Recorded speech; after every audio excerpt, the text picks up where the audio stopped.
Hello and welcome to The Wizard and the Priestess. My name is Nuala and this is my co-host. Matt, I forgot.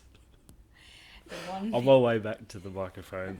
I forgot my name. We've had a little bit of a hiatus. Flawless start. This is what this is. Should we start again? No. No, we're Keep going going. with it. Keep right. going. So, we haven't been behind the mics in a little while. One of us gave birth. One of us did. Mm. And the other did a whole lot of nothing.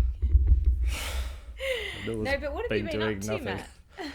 It's teaching season for the CHEK Institute, so I've been teaching, and there's a little bit more to go for the year. Okay. And cooking new dinners. Yes, Matt has been cooking me dinners. I highly recommend making sure that you have your tribe and your community in the postpartum, because having someone like Matt has been great for me and my family, and him been dropping off some slow cooked meat Stuff. and things. Brussels sprouts. That could be a hack too. But yeah, Sorry, hams. we have had a very, very supported postpartum, and whilst I'm only fresh in, it feels pretty good to be a mother of three. Do you want to tell us a little bit more about what you're teaching? What is CHEK for those that don't know? Or CHEK is an acronym. Paul CHEK is the founder. Corrective Holistic Exercise Kinesiology. I'm currently teaching just level 1, where we go through postural assessments, stress assessments, or physiological load, or clinically. Do you know the word would you use the word allostatic?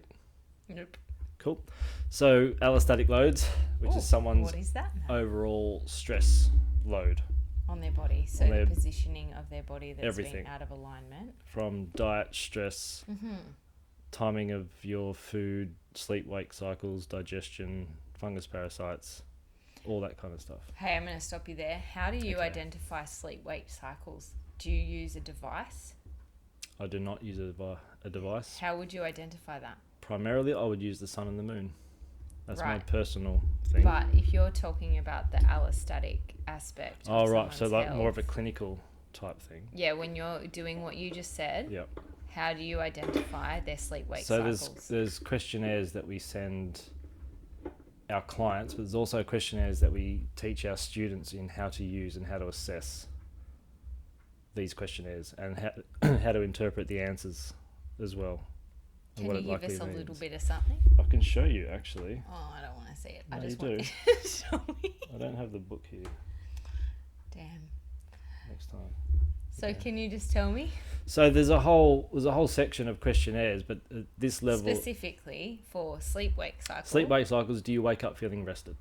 Okay. And what would that... Do you wake Identify. up at times during the night? Okay, but if I wake up rested... Yep. Or if I don't wake up rested... If you don't wake up rested, clearly you haven't had a deep sleep. Okay, so deep sleep didn't occur. Yes. Okay, right, So next. I need to know why that did not happen. Get it. So I just really essentially wanted to know whether you used whether you were measuring in terms of like a sleep device. no, I but don't you're not. have objective data, but No, you're essentially basing it on what they tell you, yes, based on the questionnaire. yeah. Any other question that I might not know? If you wake up during the night. At what Well, times? sorry, what times? How many times do you wake up during the night? Okay. What time do you get energy dips throughout the day? If so, what time? How would that be correlated? Can you give me a bit of an example? So we naturally have energy dips. I think it's 11 and 3. Yeah. We have natural dips in energy. That's when the most coffee is consumed. And I mean, that can tell us a number of things. From what's the organs at 11?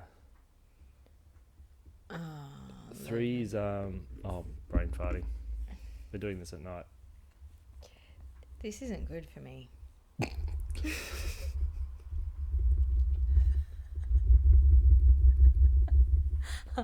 Matt and I have been having conversations today, and I can't. I reckon once you get to mother of 3, the brain just turns off in another direction. It just like doesn't function. You can't. I have to be like schooled back in. Yeah. Anyway, whatever. If you look at the Chinese organ clock, whatever yeah. So organ that we can't think of, I know the nighttime ones. I just can't think of the daytime ones. Whatever organ is most active around 11 a.m. and also at 3, I look at those organ systems, what they correlate to mentally, emotionally, and what kind of, I guess, foods those organs react to in particular. right. So, for example, if it was the liver, then anything toxic, right? The liver's a detox organ. Yeah. So is their liver working overtime to try and detox their body? And by doing so, it's hyper alert at 3 a.m. Sorry, between 1 and 3 a.m. So if they're always waking up between 1 and 3 a.m., I know I need to start asking liver questions. Yeah. And then if it's not the dietary thing, which there's always a dietary thing, but if there's not, then I look at the mental emotional correlations to the liver. Yeah. Anger, fits of anger, spontaneous outbursts, feeling a prisoner to your What's own the routine. feeling a prisoner? Feeling a prisoner to your own routine, that stuck emotion we store in the liver. So it's our deep sense of relationship to ourselves. So I want to know, is my client patient, is that a thing for them? And if so, why? So this is what we teach the students on how to go deep into that kind of stuff.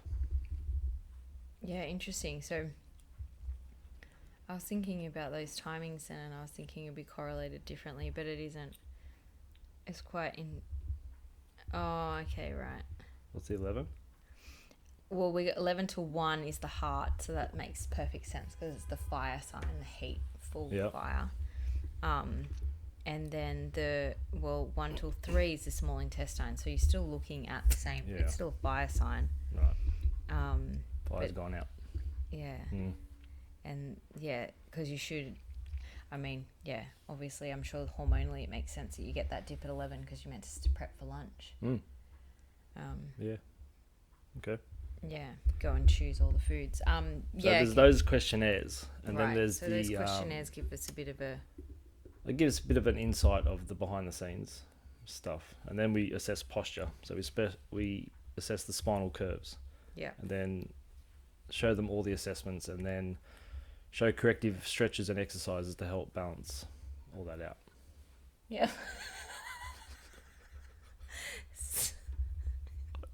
Don't worry about that. That's on the video. Thank you for throwing it. It was just a bit of blue tack found on my shoe. Anyway. Anything else you'd like to know, Dula? Yeah, so that's really cool, Matt. I'm like just thinking about why would someone choose to do Cert 1? Is that the beginning? Is that the first thing IMS you do? level 1. There's 3 prerequisites you have to do: scientific core conditioning, scientific back training, and program design. So it's essentially how to design a holistic exercise program for anyone. And that's what you have to do before you actually do any studying. Well, no, you got to study before you get to the Oh, seminar. that's the prerequisite for the seminar. Okay, right. And Cert 1 is the beginning. Cert 1 is the entry level. Entry level, right. Then there's 4 other levels on top of that. And what have you done? All of them. Top dog. Top dog. Wow. Good, I like We it. should record this earlier. No, I've done all of them. I had a thirst to do it because it gets more and more complex the higher up the levels you go. Okay. And what are you seeing? I mean, obviously you're in teaching zone at the moment, and then what have you been seeing in the clinic since I haven't been in the clinic? I have a range of things, really. Lots and lots of stuff. I've been doing a lot of work with the brain. Okay. And the arteries and veins around feeding into the neck and the brain.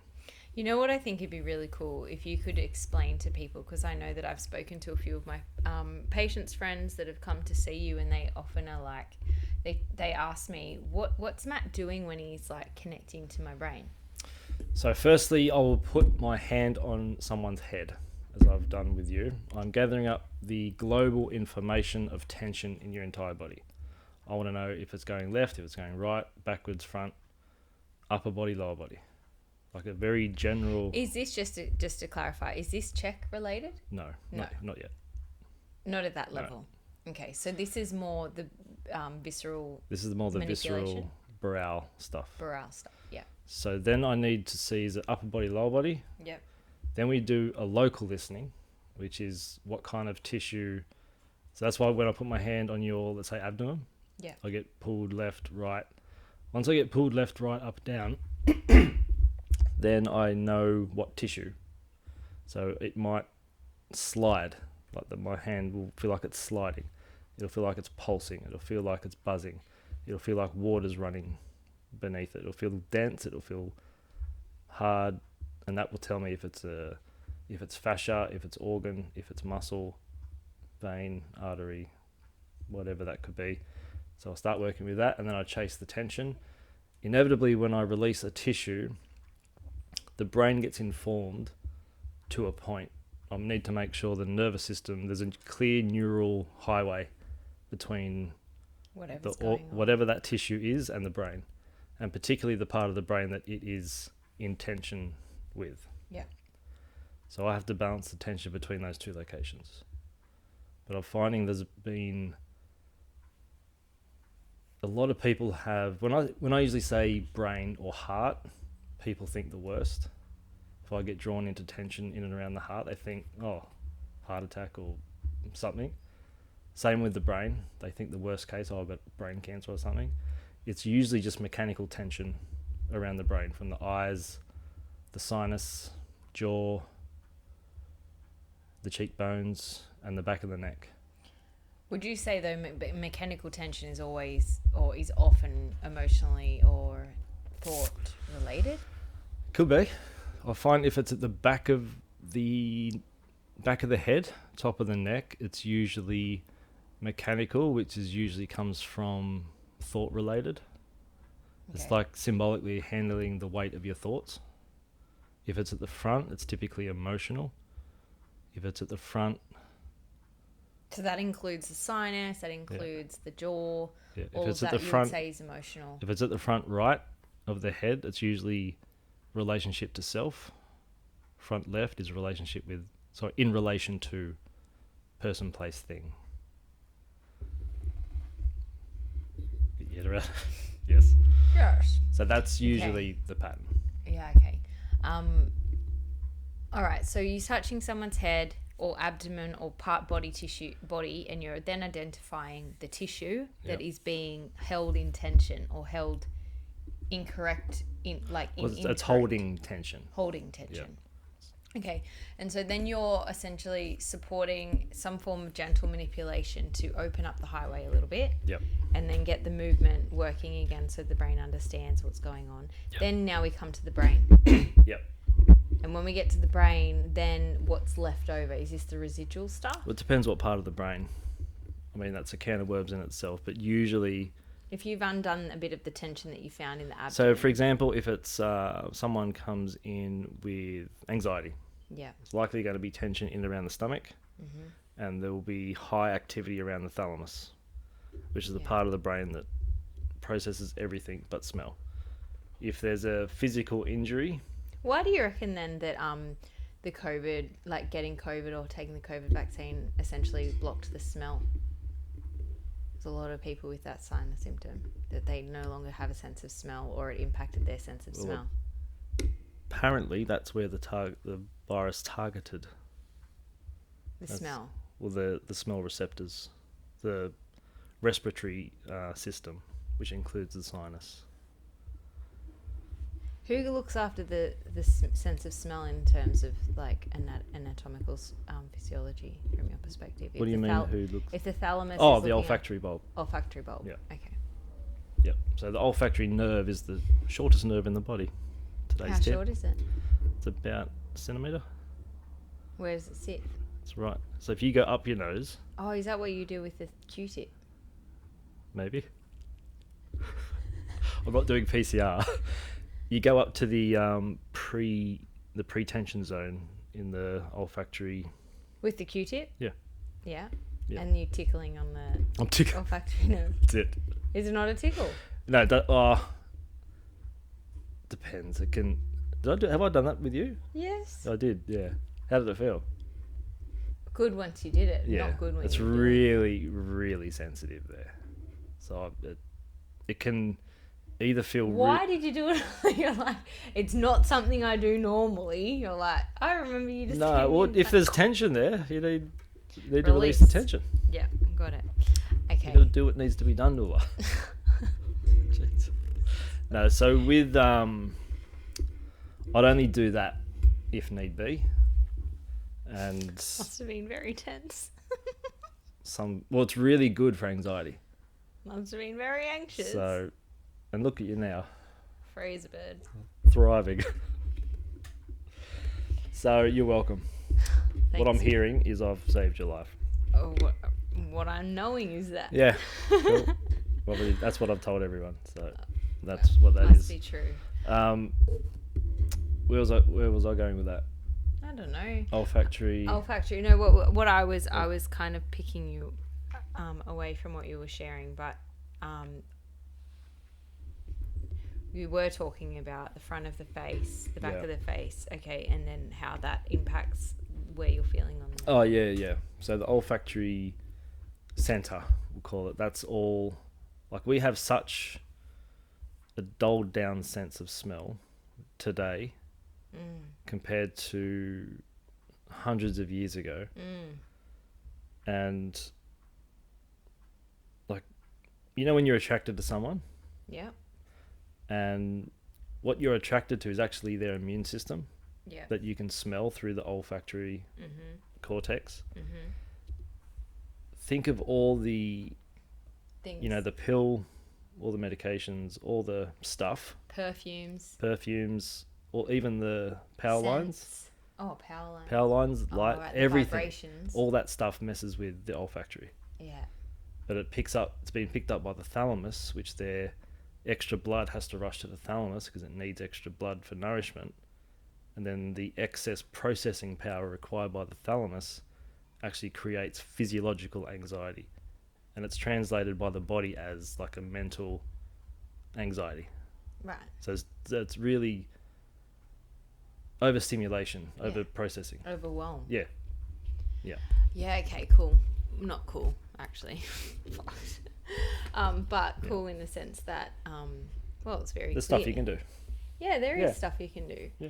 And one of those would be move to the countryside and turn off the Wi-Fi and not be inundated with people and Well, smells, it's just senses. vibrations. Our senses resonate to nature.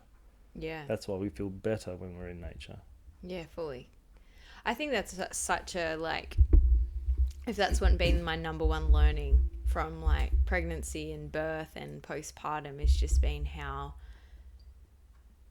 we are human beings and we're an animal, part of the animal kingdom, and we are meant to be in nature, and we are innately doing a disservice to our whole by being apart from it. I mean, I know I'm not really keen on having plants in my home. Matt is very keen on plants. If you're watching this video, that's 10% of them. Matt quite loves plants in his home. I just think they should be in the earth. I imagine they're all crying in this apartment saying, Loving oh my life. God, get me back, get me out to the earth. Anyway. This is a dog thing.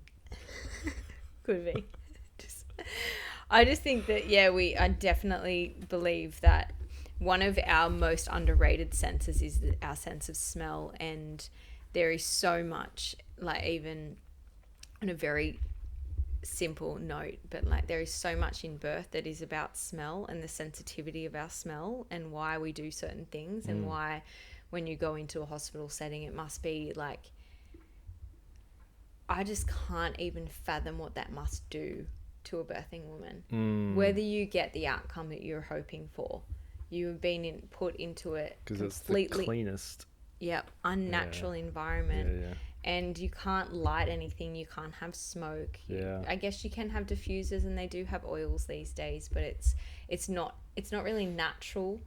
You're not in the natural fumes of your own being and of your own smells and scents that keep you safe and make you feel safe. Anyway, there just must be so much to that is not serving. And I mean, even for myself and my babies, like, they've all been born at home, and they've all been born in and around, encompassed by family, or encompassed by people that we see and we hang out with, and very close friends. And I notice when, like, I don't tend to let my babies go in other people's arms in their early time, ever. It's not like, unless I need a hand, and then I'll be like, here, take the baby, let me do what I need to do. I should feel special. You're very special, Matt. But even, we go somewhere and she's alerted. Yeah. She's only a month or 2 months old, and she's alerted. She's very aware that okay, this doesn't feel right. Or it doesn't feel as safe as it did before.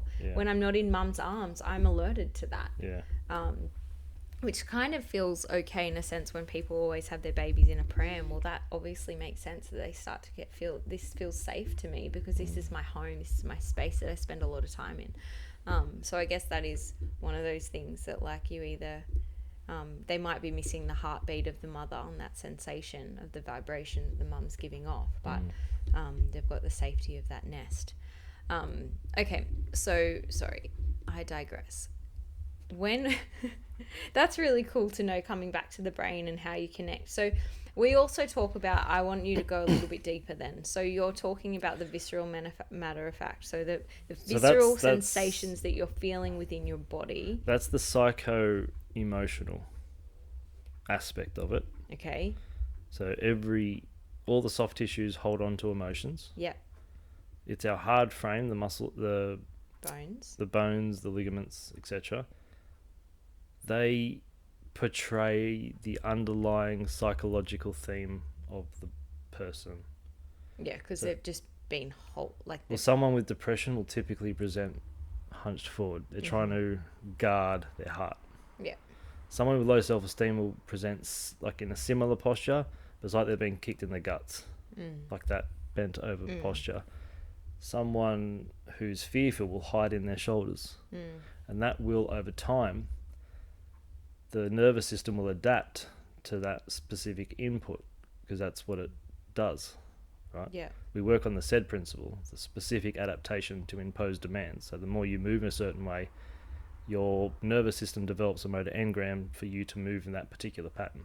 Yeah. So if I'm trying to correct your exercise technique, for example, I need to break down the old pattern and then reintroduce the new one. And it can take, depending how coordinated you are, 300 to 5,000 reps to break that down and reintroduce it. Right. So that's why I get you to do your program on your own. But outside of that, so that's when the CHEK stuff could come in. Right. So that's where the corrective exercises come in, or the measurements, the assessments. So we know where the person's at physically, mentally, emotionally, and even spiritually. We can design a program to meet them where they're at.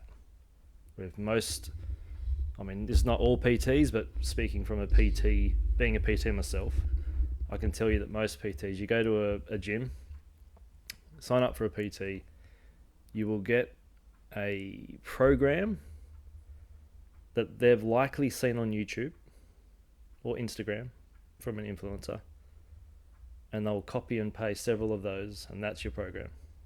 Yeah. Very few people know how to assess. And I'm including a lot of physios and exercise physiologists in that. When it comes to the exercise program? Well, no, not necessarily the exercise program. The way that they even treat. An exercise physiologist probably know more about exercise than a physio.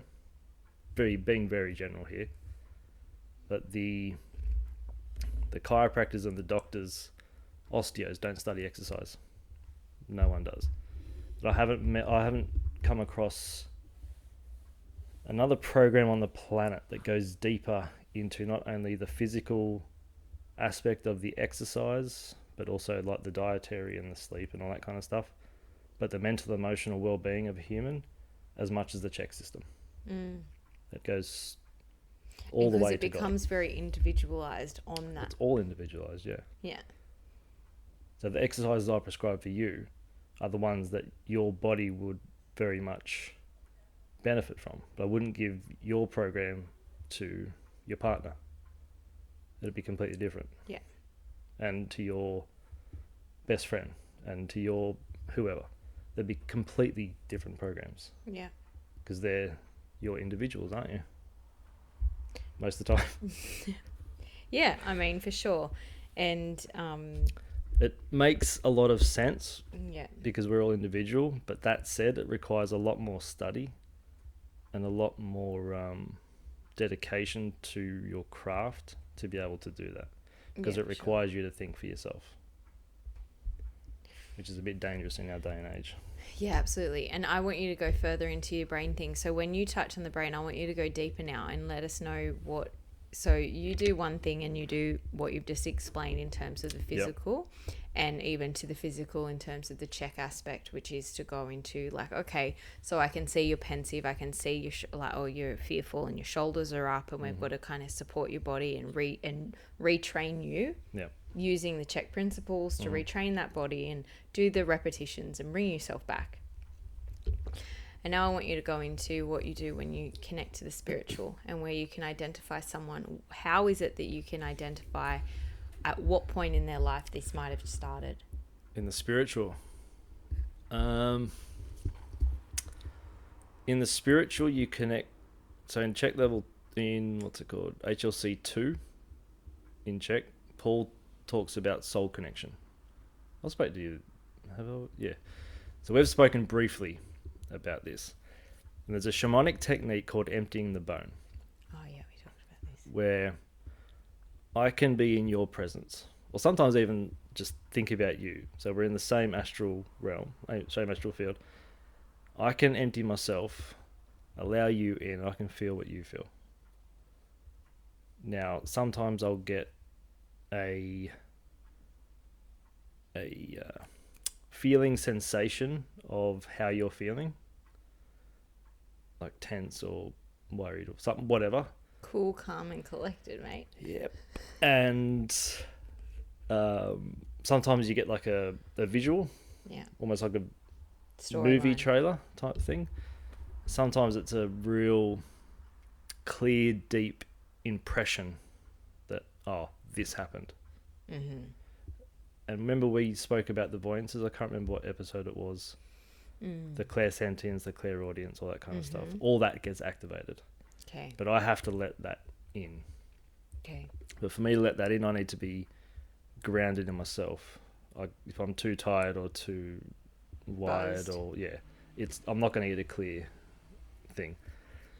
So that's one way we can connect. But also, their body shows their story of their physical, mental, emotional, spiritual evolution. Yeah. So I can just read their body and their story. I can't see exactly, oh, this person did this to you at this age. I know the general theme of what. But how can you identify, this is the clairsentient aspect where you can say something happened when you were 16 that made you feel this way? Because I will get that impression. Right. But then their body will kind of confirm it, or vice versa. Because the body holds the memory, right? So if the body holds the memory, the body doesn't lie. We're going to hold, depending on the psychological theme of the tension, we'll hold that in certain parts of the body. Yeah, right. So that comes back to the chakras. Yeah. Do you call them chakras in? No. Right. Elements. Okay. But it's not, we don't work on that necessarily, that level, those levels. Okay. We work in more circular. Okay. But it can be, anyway. Yeah. So be it whatever chakra it is, or energy centers, whatever your preferred terminology is, that will tell me probably where and what sort of happened, ballpark. I can ask their brain what happened, but if they don't want me to know, I won't. So it's not like me reading someone's past without their permission. I can't do that. That's not how it works. So I can go into your brain and say, is there a tension that Nula's holding on to from when she was younger than 20. If I get a yes, was it, I'll get as specific as I can to the age. Then it will be inside, outside. Was it to do with a male, female, parent, sibling? Just kind of go off the list until I get to the, not necessarily the event, but the place in the body where that trauma is stored. Then that's going to connect to a part of the brain, most likely either thalamus, fornix, or amygdala. Yeah. Sometimes what's it called? The sensory motor cortex. So it actually affects their physical movement. I've had people holding on to trauma from childhood that had a limp later in life. Yeah. And I worked with the memory, the subconscious memory, and their limp just dissipated. Yeah. Wow. Which I didn't know that was a thing till it happened. That was cool. So there's lots of little things like that. And that is CHEK. That is more Burrell. That is Burrell. So I can identify it with Burrell, but then I can work with it using the CHEK principles. I'm talking about the clairsentient stuff. Well, that's soul connection stuff. Soul connection. We teach it in CHEK, but it's not a CHEK specific thing. No, it's that concept is CHEK, just like the sacred contracts. Yeah. That's not a Carolyn Mist thing. That's like a mystic thing. Yeah. But she just termed the word sacred contracts instead of soul contracts. Just so that you can grasp it. Yeah. In the way that she teaches it. Yeah. Yeah, cool. All right, I hope that answers your question there, B. Are we doing Q&A, are we? Oh, should we be listening? Cool. Hi, B. Hope that worked for everyone. Do I know B? Yeah, you do. Cool. What's up, B? What's up? Yeah, all right.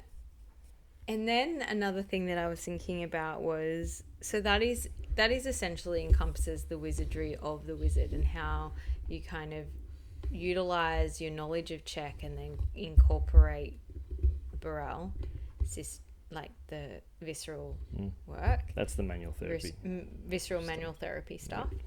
And then what's the... there's another aspect. There's the coaching, coaching is probably also CHEK aspect, right? It's very CHEK influenced, you could say. Okay. There's the training. Oh, okay. So you mean coaching is in like life coaching sort of work? Yeah. More, not psychology, but kind of. How do you do that? What do you mean? Well, do you just talk to someone, or do you kind of go into their brain and then work them through and then can't bring them back? Depends on the person. I feel like you wouldn't necessarily do just that on its own. No, depends what they're in for.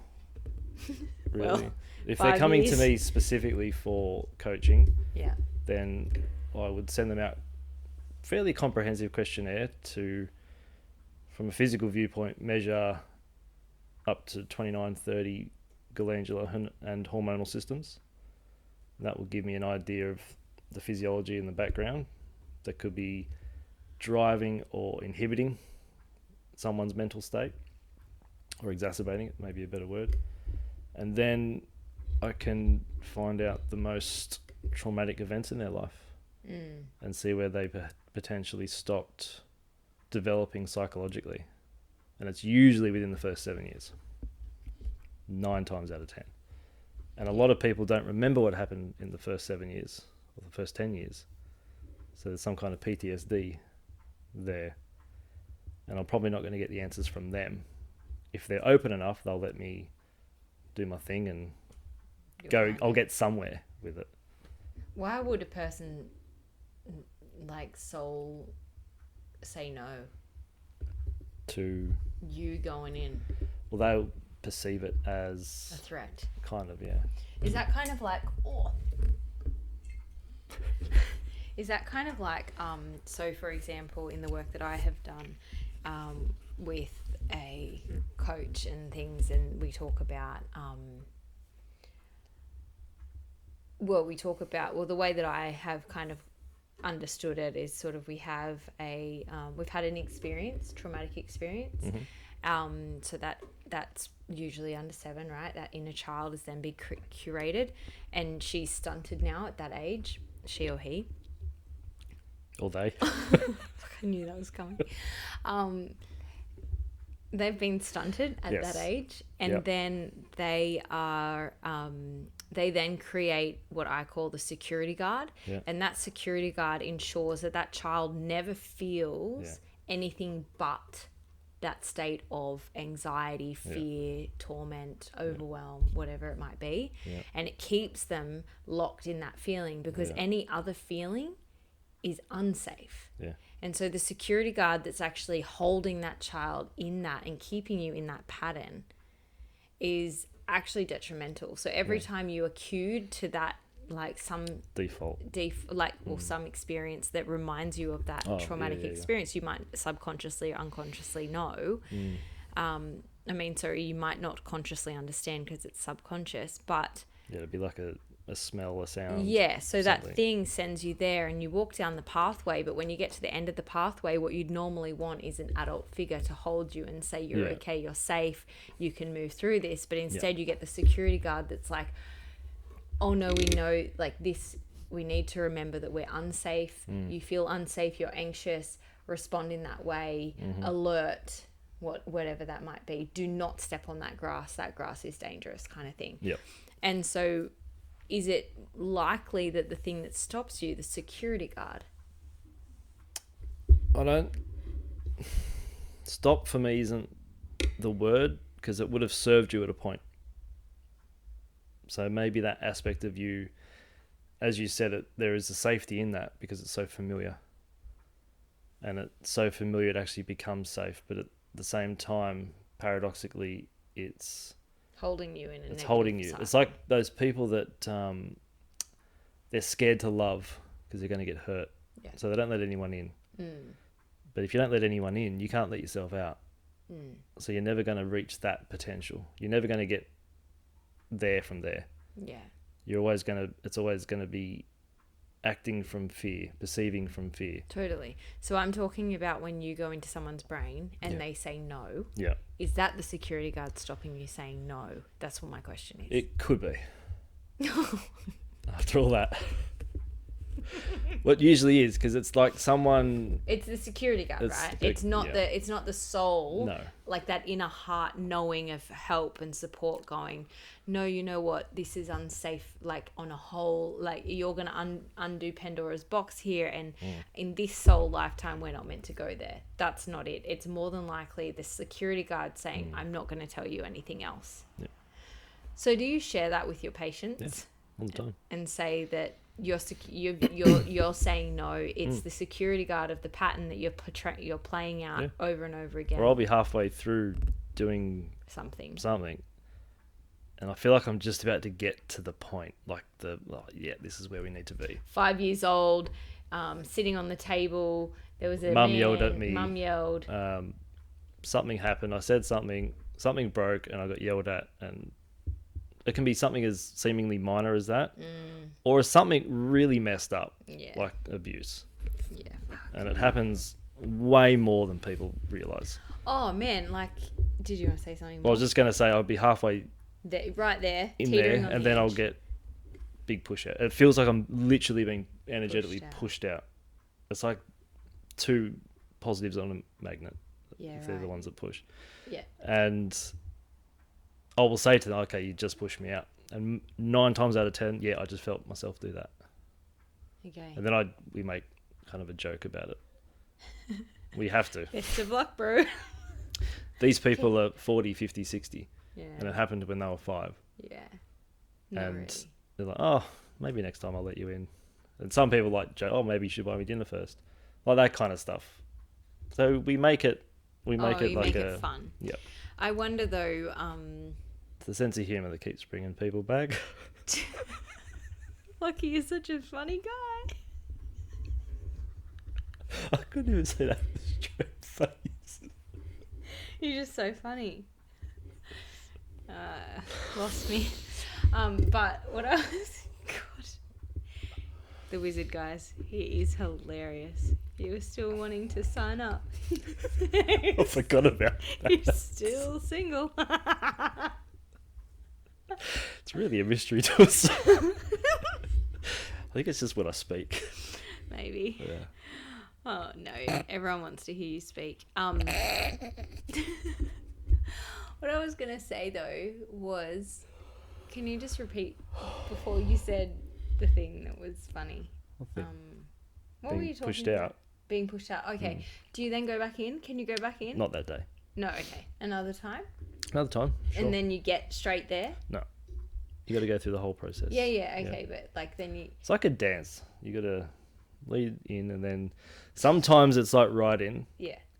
But most of the time, because let's say it's been a week, a month between seeing you. Yeah. A lot of life's happened in that time. Yeah, so there's so all they've that gone other back stuff. to their security Dude, he's there. depot, and he's on alert now. Yeah, right. So sometimes So when you come you back got to in, sort of have to dance around it and do like a Mission Impossible to to get in, and have to. What's his name? Ding, ding. Okay. They made that ding, ding, ding, ding, ding, ding. You know that one? Someone I would think know we're it. talking about two different episodes now.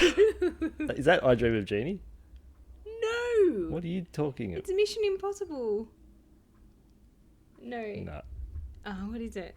Do, do, do, do, do, do, do. Oh, I know what it is. It's Eddie Oh, Murphy. yeah. Yeah. That was such a good movie. Yeah, but anyway, the brain. Okay. What I wanted to say though was that idea of it could be as simple as mum yelled at me in that moment. And a friend and I were talking about this the other day of like the things that I have Me or the trauma? Huh? The trauma thing or Yeah, the trauma thing. I mean, we're talking about As you you too. You've probably thrown in there. No, but we're talking about the trauma aspect of like the things that I have done in order to be able to parent my children in the best way I possibly can. And interesting, like how much work I've done on myself to kind of wrap up all of that stuff that has been like, the simple thing of being yelled at as a child and therefore avoiding conflict. Yeah. The simple things of like being praised for being such a good girl when I did the right things. Yeah, seeking that pat on the back. Seeking people pleasing. There's so many more to that, but those are the two that came up. But I've done a lot of work on that to try and like reduce that in my own way. And then now it's like when I look at my kids and there's moments when I'm not the best parent that I want to be because I'm tapped out, I'm exhausted, usually tired. But there's something that's shifted now in probably all the work I've done leading through this pregnancy, probably before the pregnancy. And like having had my third child and being able to now fully see, oh wow, like, I don't sit with the guilt of mum guilt because you did what you did because you did the best you could in that moment in time. So that to me, I never dwell on that. I just accept that what I was. But for now, because I've gotten to a point where I can really see what I probably have done, where I've said the things that I wish I didn't say, and I may have tried to repair it but I probably didn't repair it properly. There's. For my first child, I'm like, oh damn man, like you actually copped the brunt of that. And then my second child, well, she is a little bit better, and then my third now I'm like, whoa, okay, I feel like a nicer parent because I can see so much more, and I've been able to traverse this. But there's nothing like having a child that makes you point your fingers at those patterns that you've been playing out over and over again. And my friend was saying, all the work you've done and what you've seen and what you've gained is the absolute bare minimum that a child needs. And it's sort of like, wow. So we either have like a really like cooked these soul contracts coming back going, you know what, I really want to like mess this up. I really want to like grow and learn like all the torturous things. But now I It feel takes quite an advanced soul to do that. to choose like a real Like a like messed junky up- parents yeah. and like Not only that, but there's in mysticism, if you're born disabled, that's the soul advancing its own spiritual evolution. So my children now who are like choosing to come to me, who is trying to like actively be a better parent, are probably simpletons on soul levels. My male instincts tell me not to talk. Just not say a word.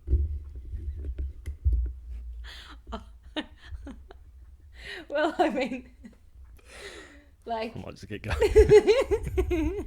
I mean, like on a reality, like, Yeah. from your if you just said that if a child is born into this world disabled and they've chosen that on a soul level, Yeah. they've chosen to learn that experience. Yeah. Then my children who are utterly healthy and well and have Yeah. parents who are like, You're saying that like it's a bad thing. no, I know it's not a bad thing, but like they're just not advanced souls. Well, they could be. That's Right. the thing. So You said it takes a very soul to, what did what's you it call like a very advanced like soul. a strong spirit to endure that form, right? So people who are born with, blind and deaf and all these kinds of things, imagine what state your soul would be in prior to that. Yeah, I just imagine Gurumul. You know Gurumul? No. He's I wish I knew his whole name, but he is a incredible artist and Yeah. musician, like artist as in musician, and he has like he's an Aboriginal man who has changed. He was able to share the story of the young people and like give all of that information in a sense of like all the stories, but it was in language. It wasn't in English. And he chose to use that craft and that art in that way, and it's just profound. Unfortunately, he died at a really young age because of all the things. But yeah, he was born blind, and I watched a documentary on him the other day, and it was really sad, really gut-wrenching, and really beautiful all in the one. So maybe that's what the soul was there to. He came to give the world only what he could give, and Magic. you could say he gave the universe experience that only he could give. Yeah, it's pretty cool. So when we get to a point where you've worked with someone and they are like, and you believe, okay, do you ever get to a point, have you gotten to a point with patient where you're like, you're good to go, sir? All the time. Some don't need to come back for like a therapeutic visit. Some people like the tune-up, so to speak. Some people come in just for an updated exercise program. Some people, it's like they're good for a bit, and then life happens, and then I'm just the one they call. Yeah, right. I wonder whether like, I wonder what's going on in there for them. Like whether their soul is like, oh yeah, you made it, man. You did what you needed to do. Or whether there's... With who? Not you, but the patient that's like... I'm assuming that you've like broken through patterns and you've readjusted their physical ailments based upon their physical structures, based upon their traumatic experiences, and like gotten to the crux of those things, and then they've like up-leveled. Yeah. It's pretty magic because it's like... Some just come for the stand-up routine. Yeah, for sure. I just thought about that, like that graduation. Yeah. Do you get a prize to graduate? Sure. You don't give prizes. No. So disappointing, Matt. Well, spiritual prizes. Just enlightenment, that's all. Enlightenment. That's all I can offer. Perfect. So on that note, do you have any like life hacks? I thought we were starting with that. I've got a couple little hacks. Yeah. You want to give us a what's Can I demonstrate one? Yeah, absolutely, you can. When I say me demonstrate, can you demonstrate? Of course I can. Okay. So, what I have Matt's. in my physical possession right now. Okay, so let me just bring this out like a like talk it in, bring it in like It's like a breakfast show now. life hack. Paris. You can This make is the music for that. the. Please make that sound better. This is the. This is the ultimate life hacks from Matt the Wizard. You know, you've heard how he works with you if you were to come and see him personally one-on-one. But if you want just like a little taster of how to literally become like to up level your life, here it is. So take it away. How many people do you know? I feel like I'm doing a helicopter bloody ad now. How many people do you know with sinus issues? Couple, Matt. I know at least 6. So here I have with me in my possession peppermint oil. Have you ever been in a situation? I don't know why I'm doing this voice. Do it. Love it. Being in this situation where you cannot breathe through your nose. Sometimes. So what we could do for that, even to the point of sinus pressure, Nuala, what we can do, peppermint. I'm doing a really addy thing on the camera. Peppermint essential oil. Okay. So, do you have any allergic reaction? Any weird I don't know. reactions? Let's try. Okay. World-breaking television coming up, ladies and gentlemen. So, 2 drops. Where do I put it? Underneath your tongue. How do I know how there's going to be 2 drops? Do you want me to do it? Maybe, because I could do more than 2. I don't know if this is the fast one or the slow. Do not kill me now. You might get 19. Make sure. Hang on. How do you get rid of it? Keep the water close. Okay, so what am I going to do? 2 drops. We should do radio. I told you. I want to do radio. Okay. So It would be so good. This Radio, is, obviously, okay. this isn't good for So me. this is for blocked sinuses. Mm-hmm. Oh, will I do it for a sinus headache? Maybe, yeah. We'll find out. Explain what you're going to do. So I'm going to put 2 drops underneath your tongue. Okay.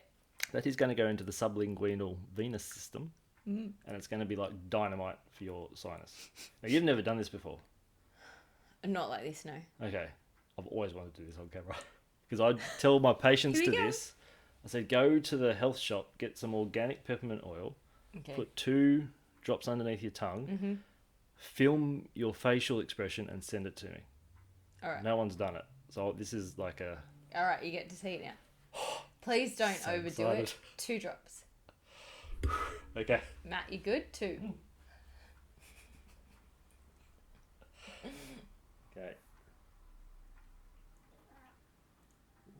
1, 2. Swallow. Swallow it. Swallow. Oh, I don't like swallowing essential oil.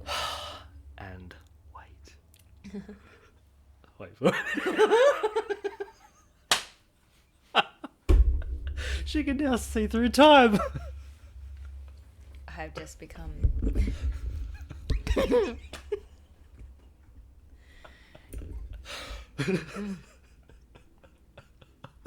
dynamite. I have up-leveled everybody. How good you're breathing now. Yep.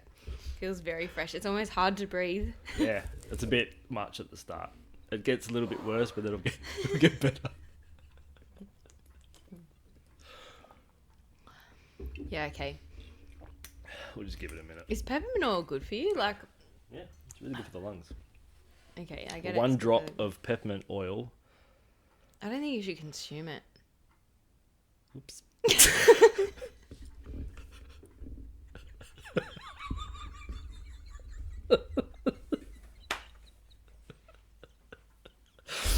Famous last words. We should turn the camera off now. We'll delete that bit. So. Oops. Oops. I love to be your patient in surgery. I say that all the time. I'm actually glad you're not a surgeon. I'll do a release. Like, oh, that feels better. Oh, that's the first time it's ever worked. Oh, really? I just need warming too sometimes. Well, what was the question? I don't know. Don't wake the baby. Don't wake the baby. Oh, she's awake. I don't know. Some fact about peppermint Okay, oil. so life hack. Oh, so peppermint oil, I think it's 1 drop is equivalent to 19 cups of peppermint tea steeped for 20 minutes. Fact. So I just had 38 cups of tea without the fluid. You just got the pure good stuff. Well, what I can say, Matt, is How are I you have feeling? What are you? The abyss What are you experiencing in life right now? in life, not about the hack that you've just Discuss. Now we're going to talk about that because I've just had the peppermint oil that's like awakened. You've had the center peppermint dynamite. Priestess's peppermint. Priestess's peppermint. You know what? Can I share my life hack? Well, no, I want this first. Yeah, I just feel crisp and clear and ready to go. I don't know. How do the sinuses feel? Sinuses they feel weren't good. blocked, so they. No, my sinuses were pretty good. I'd like to. Oh, you can't. Maybe do go out this and to get a a cold baby. or something. Come back and we'll. No, we'll we're do not doing that again. But it. Again.